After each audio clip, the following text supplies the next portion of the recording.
आदाब, सत श्री अकाल, नमस्कार। स्वागत है आप सभी का द हिस्ट्री यूट्यूब चैनल में और मैं हूं विकास टेकरे। आज के इस वीडियो में हम बात करेंगे विजयनगर साम्राज्य की और हम इस वीडियो में समझेंगे तुलु वंश को।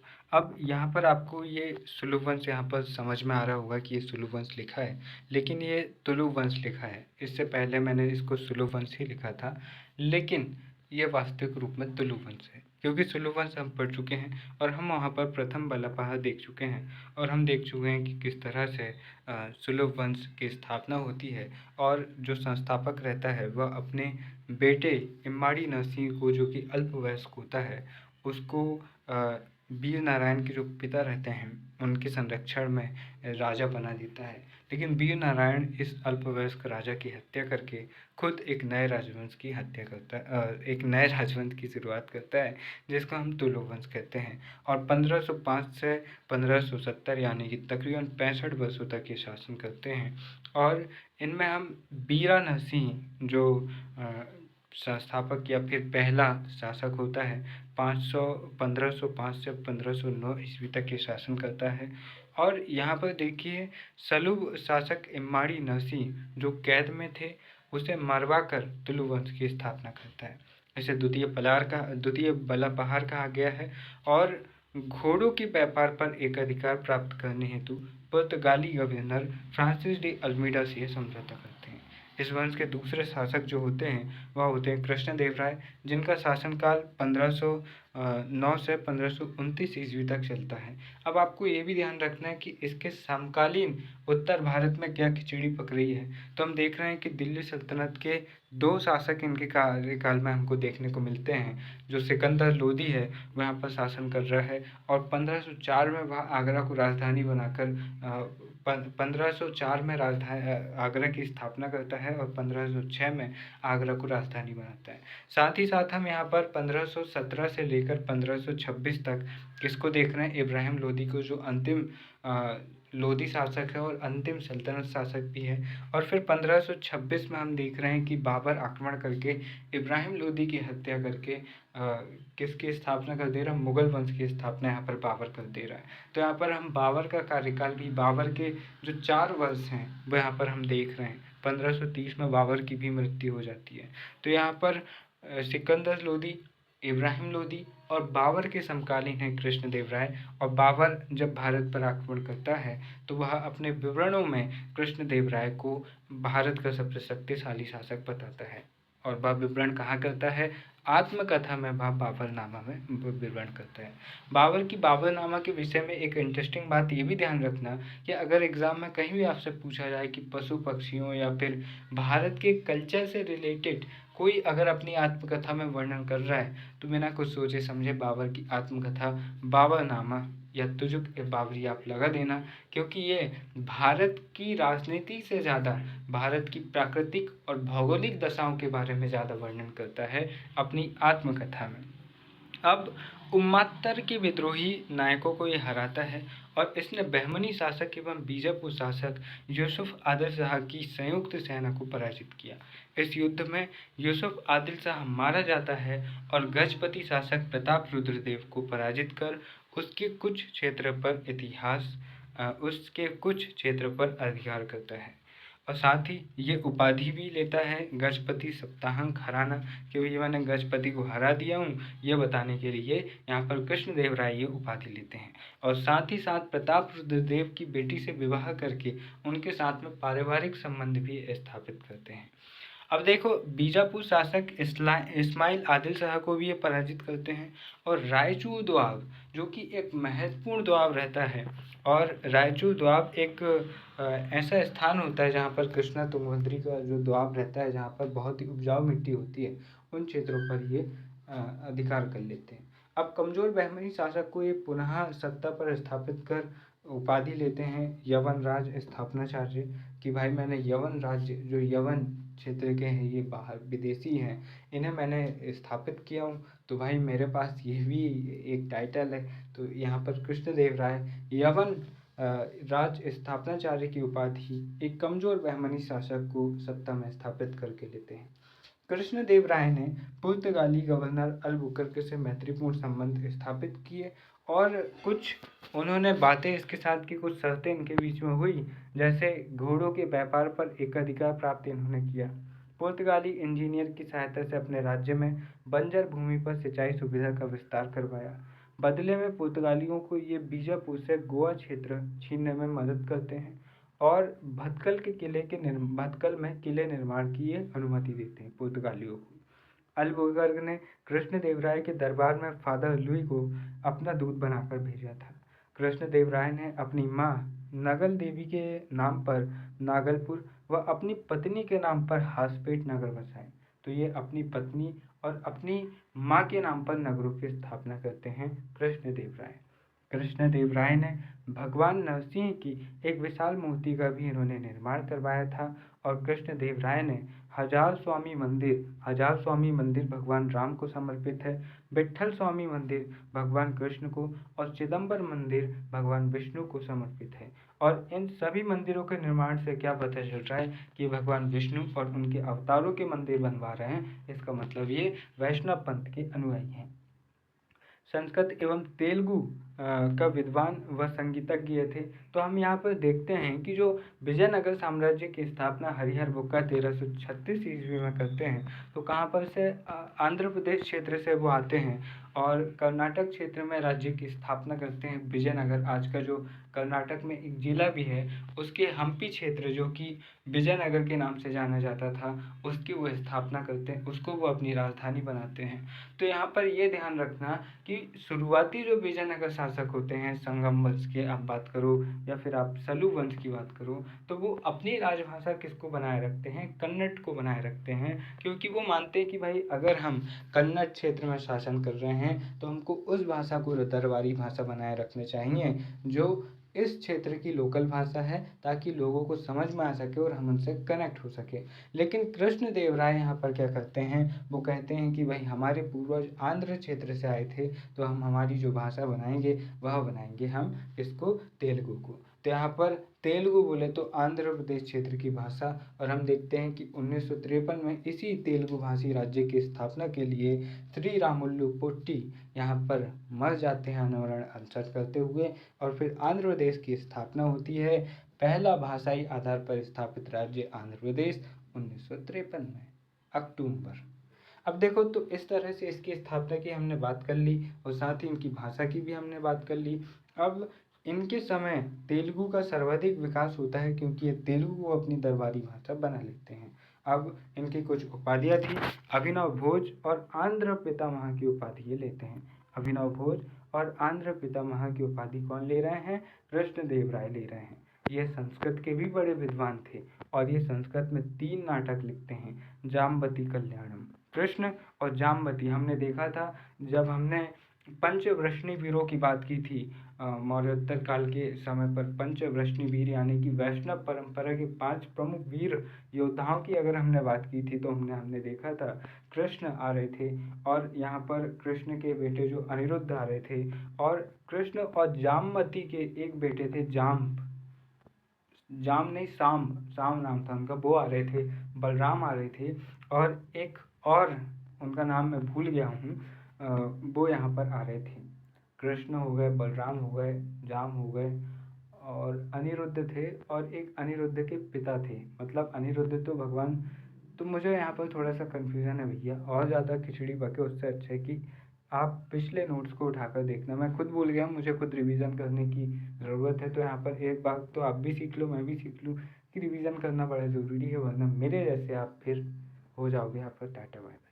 अब देखो, जाम्बती कल्याणम कृष्ण जाम्बती विवाह से संबंधित है। ऊषा परिणय, ऊषा का विवाह और मदलसा चरित्रम जैसे ग्रंथ ये लिखते हैं संस्कृत भाषा में। कृष्णदेवराय ने तेलुगु भाषा में अमुक्त माल्यद लिखा और ये इनका सबसे प्रसिद्ध ग्रंथ है। और अमुक्त माल्यद का मतलब होता है मोतियों की माला, और विजयनगर की राजनीति से संबंधित ये ग्रंथ है। अब अमुक्त माल्यद में महिला संत अंडाल के विवाह की जानकारी ये देते हैं। वैष्णव संत थी अंडाल और मीरा के समान पति रूप में ये भक्ति करती थी और भगवान श्री कृष्ण को ही अपना पति मानती थी। रंगनायक, जिन्हें कृष्ण का अवतार कहते हैं, दक्षिण में उनके साथ विवाह इनका हुआ, ऐसा ये लिखते हैं। और अंडाल की दक्षिण भारत में देवी रूप में पूजा की जाती है। तो यहाँ पर अंडाल का विवाह किससे हो रहा है? भगवान श्री कृष्ण के एक अवतार रंगनायक जी के साथ में इनका विवाह हो रहा है।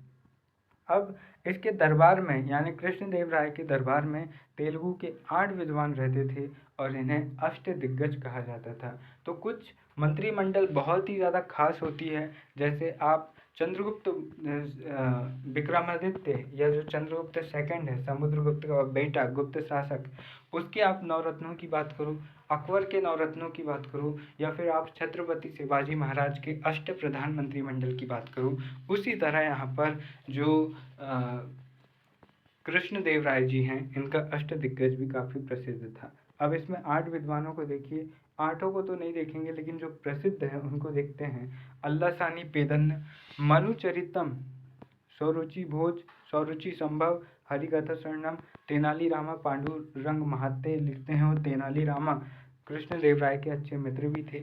रामचंद्र नामक विद्वान यहाँ रहते हैं, धुरपटी रहते हैं, नंदी तिम्मन आदि अष्टदिग्गज के प्रमुख विद्वान थे।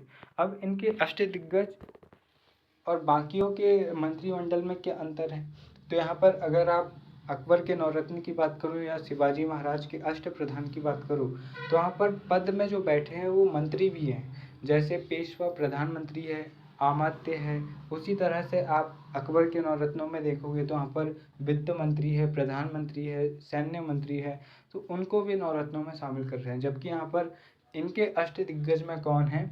अष्टदिग्गज में इनके ठीक वैसे ही हैं जैसे हम विक्रमादित्य के नवरत्न देखते हैं, जहाँ पर हमें सिर्फ और सिर्फ विद्वान मिलते हैं, अलग अलग क्षेत्रों के बहुत महत्वपूर्ण व्यक्ति, ना कि कोई मंत्री, किसी विभाग के प्रमुख।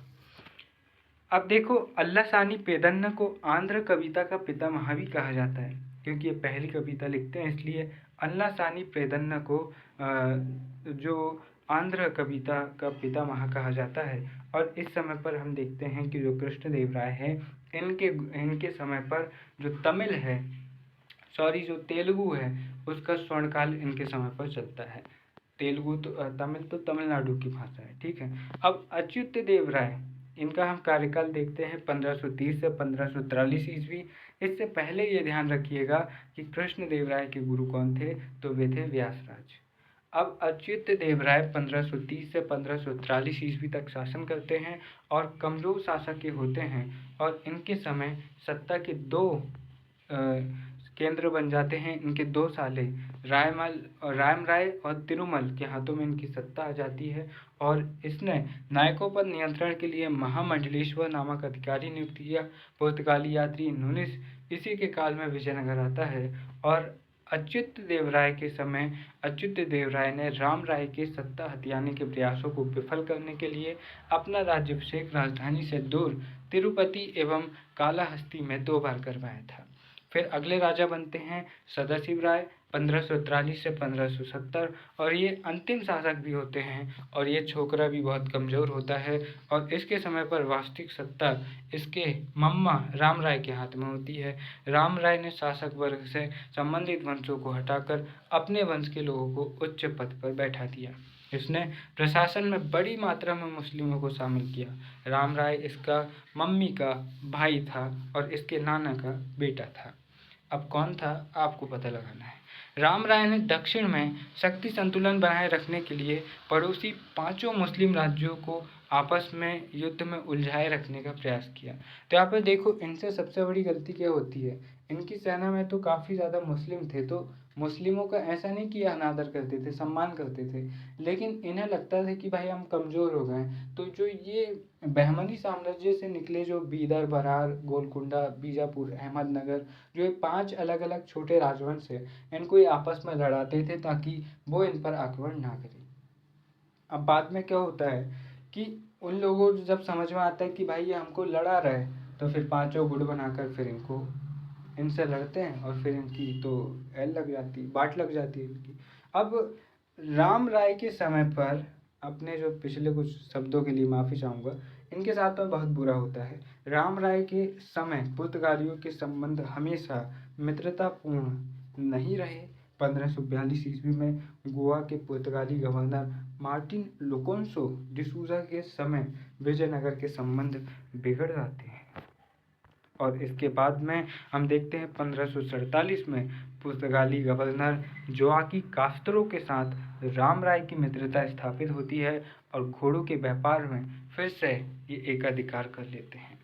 राम राय विजयनगर प्रशासन में आने से पहले गोलकुंडा में कुतुब शाही वंश में अपनी सेनाएं दे चुके थे, इसलिए वो इनकी कमजोरियां जानते थे और वो आपस में इनको लड़वा रहे थे। जनवरी 1565 में विजयनगर के विरुद्ध पड़ोसी मुस्लिम राज्यों ने तालीकोटा, राक्षस तंद्रड़ी या बन्नी हट्टी के युद्ध में विजयनगर को पूरी तरह पराजित किया। विजयनगर राज्य की शक्ति व समृद्धि का यहाँ से पतन शुरू हो गया। युद्ध में विरोधी मुस्लिम राज्यों का नेतृत्व हुसैन निज़ाम शाह जो कि अहमदनगर का सुल्तान था, जबकि विजयनगर की सेना का नेतृत्व राम राय ने किया। राम राय जो कि यहाँ पर मामा था, मामा यहाँ पर मामा हो गया और चंदा मामा यहाँ पर बन गया और मामा यहाँ टपक गया। समकालीन हिंदू इतिहासकारों के अनुसार इस युद्ध के विरुद्ध 5 मुस्लिम राज्य थे, जबकि मुस्लिम इतिहासकार कहते हैं कि इसमें जो बराल था वह तटस्थ था, वह इस युद्ध में शामिल नहीं हुआ था।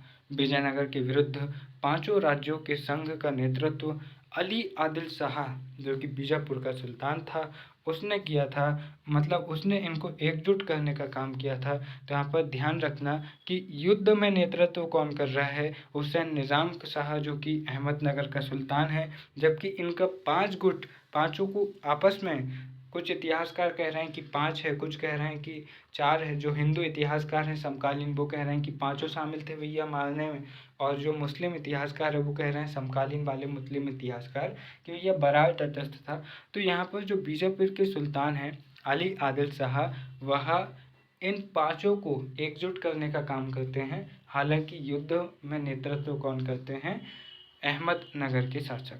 अब इस युद्ध का प्रत्यक्ष वर्णन विदेशी यात्री आर सेवल ने अपने ग्रंथ द फॉरगेटन एम्पायर में किया है। तो द फॉरगेटन एम्पायर किससे संबंधित है, विजयनगर के पतन का यहाँ पर इसमें वर्णन हमको मिल रहा है। तो यहाँ पर इनकी बहुत बुरी हार होती है और फिर इसके बाद में हम देखते हैं कि विजयनगर साम्राज्य का ये तीसरा वंश भी समाप्त हो जाता है, तुलु वंश, और फिर अंतिम वंश अराविडु वंश आता है 1570 से 1649 ईस्वी तक के लिए ये शासन करते हैं।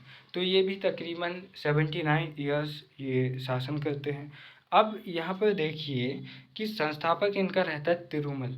अब जो राम राय रहता है बड़ा मामा, वो तो मामा बनते हुए मर जाता है। अब उसका जो छोटा भाई रहता है वह तालीकोटा के युद्ध में बच जाता है, और तालीकोटा के युद्ध के बाद उसका जो भांजा रहता है सदाशिव राय, उसके उत्तराधिकारियों को वह हटा देता है और कहता है साला भांजे तेरी वजह से मेरा भाई चला गया, अब तू हट जा, साइड में बैठ, पेंशन ले, अब हम यहाँ पर हमारा राजवंश चलाएंगे, अराविडु वंश।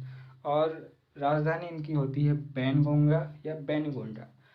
फिर अगला राजा बनता है रंग प्रथम और फिर अगला राजा बनता है वेंकट द्वितीय 1584 से 1612 ईस्वी। और आपको तो पता ही होगा कि इस समय पर क्या चल रहा है। इस समय पर 1584 ईस्वी में दीन इलाही वगैरह अकबर चला रहे हैं, और अकबर 1604-5 ईस्वी तक आपको मिलेंगे, उसके बाद में आपको जहांगीर मिलेंगे। तो इस वंश का महान व शक्तिशाली शासक वेंकट द्वितीय था। इसकी राजधानी थी चंद्रगिरी। पुर्तगालियों को अपने राज्य में गिरजाघर बनाने की अनुमति ये देते हैं और स्पेन के शासक फिलिप से यह मित्रतापूर्ण संबंध स्थापित करते हैं। चित्रकला में इनको रुचि थी बड़ी। इसके दरबार में जेसुइट यानी कि ईसाई चित्रकारों को संरक्षण ये दे रहे थे। जेसुइट बोले तो जो प्राचीन वाले गुट के ईसाई हैं। अब देखो इसके समय सुदूरवर्ती नायक स्वतंत्र होने लगे। 17वीं शताब्दी के प्रारंभ में वेंकट सेकंड की सहायता से अडियाल ने मैसूर में स्वतंत्र अडियाल राज्यवंश की स्थापना करता है। वेंकट द्वितीय की सहायता से कौन करता है, अडियाल करता है, इसीलिए हम उस वंश को क्या कहते हैं, अडियाल। बाद में कौन वहाँ पर अपनी जो हैदर अली रहते हैं टीपू सुल्तान के पिताजी, वह अडियाल शासक को हटाकर अपना मैसूर राजवंश की स्थापना कर लेते हैं। बाद में जब अंग्रेज टीपू सुल्तान को टपका देते हैं, मतलब टीपू सुल्तान का पतन हो जाता है, तो उसके बाद में वहाँ पर फिर से वो अडियाल राजवंश के साथ में सहायक संधि करके उसको पुनः स्थापित वहाँ पर कर देते हैं। तो यहाँ पर पिछले कुछ शब्दों में अगर मैं भाव में बहकर कुछ अनसन बोल दिया हूँ तो उसके लिए मैं क्षमा चाहता हूँ। अब देखिए, रंग तृतीय इसके समय पतन तेज हो जाता है।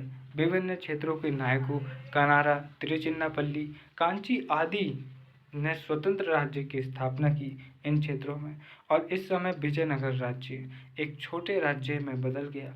विजयनगर साम्राज्य के पतन के कारणों की बात करें तो तालीकोटा के युद्ध में करारी हार, और वहाँ पर क्यों हुई, क्योंकि राम राय अपनी उल्टी खोपड़ी लगाकर बिना फालतू में उनसे उलझ रहे थे। उससे अच्छा होता कि खुद की सेना मजबूत करते, तो अगर वो कभी आक्रमण करते तो जीत जाते। लेकिन क्या करें, राम राय तो भाई राम को ही प्यारा होना चाहते थे, और भगवान राम के तक पहुँच भी गए। कमजोर उत्तराधिकारी हुए जो बाद में परिस्थिति को संभाल नहीं पाए। नायकों के विद्रोह वह स्वतंत्र हो गए वो, और ये जो शासक थे वह नायकों को नहीं संभाल पाए। मराठों के आक्रमण यहाँ पर हो चुका था, और हम देखते हैं कि 1627 या 1630 में छत्रपति शिवाजी महाराज का जन्म हो जाता है। तो वो भी यहाँ पर अच्छे खासे बड़े हो चुके थे, और वो भी यहाँ पर टक्कर देने लगे थे दक्षिण क्षेत्रों को। तो इसलिए मराठों के आक्रमणों ने भी इनकी बची कुची शक्ति को कमज़ोर कर दिया था। तो यहाँ पर ये वीडियो होता है समाप्त, और एक बार फिर इस वीडियो के आखिर में वही बात दोहराना चाहूँगा कि वीडियो के बीच में अगर किसी बात से आपको बुरा लगा हो तो माफ़ी चाहता हूँ। वीडियो में थोड़ा बहुत हंसी मजाक करने के चक्कर में, अब चूँकि हम क्लास में नहीं बैठे हैं तो एक तरफा बात है, मोनोलॉग जैसा है कि मैं ही बोले जा रहा हूँ।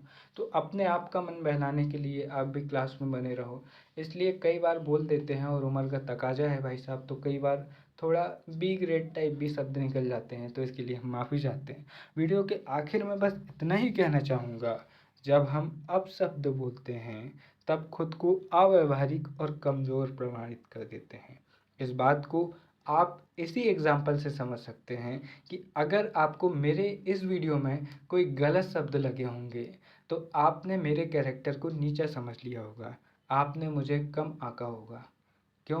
क्योंकि आपने मेरे मुंह से गलत शब्द सुने, जबकि हो सकता है कि मैंने वो जानबूझकर बोले हों, और हो सकता है कि मैं बहुत बेहतर इंसान हूँ, लेकिन आप यहाँ पर मेरे शब्दों से मेरे कैरेक्टर को जांच लेंगे। इसीलिए अपनी वाणी पर कंट्रोल कीजिए, और ये मुझे भी सीखना चाहिए कि भैया अगले वीडियो से संभल कर बात करूँगा, ताकि आप भी मेरे बारे में अच्छा सोचें और मैं भी आपके बारे में अच्छा सोचूं। इसीलिए अक्सर जब हम देखते हैं कि गाली गलौज पर हम उतर जाते हैं, या फिर जब हम देखते हैं कि हम अक्सर हमारे घर की महिलाओं को गालियाँ बकते हैं, या फिर जो हमसे छोटे होते हैं वो हम उन पर गालियाँ बकते हैं, चिढ़ते हैं, गुस्सा होते हैं। अब वो हमारी बात सिर्फ इसलिए सुन लेते हैं क्योंकि या तो कमज़ोर होते हैं या फिर वो हमारी रिस्पेक्ट करते हैं। जिस दिन ये दोनों ही चीज़ें हटती है उस दिन हमारी हड्डी टूट जाती है, और उससे पहले हमारी इज्जत टूट जाती है। दोनों को ही बनाए रखना है, तो प्यार से बोलिए, हम्बल बने रहिए, विनम्र रहिए, और प्यार की भाषा में बात कीजिए। तो प्यार में जो मज़ा है वो नफ़रत में नहीं है। फिर मिलेंगे अपने किसी और वीडियो में, तब तक के लिए नमस्कार, और बने रहिए चैनल में। टाटा बाय बाय, जय हिंद दोस्तों।